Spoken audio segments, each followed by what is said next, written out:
ये आपको बताएं कि वज़ीर आज़म शहबाज शरीफ ने वफाकी काबीना का अहम इजलास कल तलब कर लिया है। ज़राए के मुताबिक इजलास में मुल्क की माशी, दाखिली और सियासी सूरत हाल का जायजा लिया जाएगा। इजलास में एक मजहबी जमात पर पाबंदी से मुतालिक मामला जायजा लिए जाने का भी इम्कान है।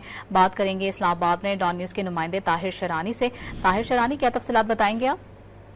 जी, वज़ीर आज़म शहबाज शरीफ की जानिब से जो वफाकी काबीना का इजलास कल तलब किया गया है, शाम 4:30 बजे वज़ीर आज़म हाउस में ये इजलास होगा, जिसमें मुख्तलिफ जो समरियाँ हैं वजारत और डिवीजन की वो मंजूरी के लिए पेश की जाएंगी।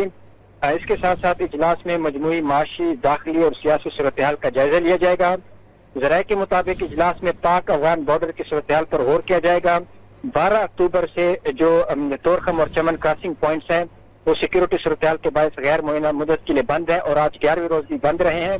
इस हवाले से सूरत हाल का जायजा लिया जाएगा। इसके साथ साथ इजलास में एक मजहबी जमात पर पाबंदी से मुताल्लिक का मामला भी जायजा लिए जाने का इम्कान है।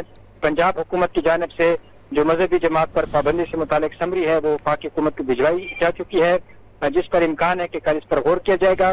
इसके साथ साथ इजलास में जो मुख्तलिफ काबीना कमेटियां हैं उनके हवाले से जो फैसले हैं वो भी तोसी के लिए पेश किए जाएंगे और इजलास में वज़ीर आज़म शहबाज शरीफ की जानिब से जो मजमूई जो फैसले लिए गए हैं हुकूमत की तरफ से उस पर भी उनको ब्रीफिंग दी जाएगी। जी, बहुत शुक्रिया आपका ताहिर।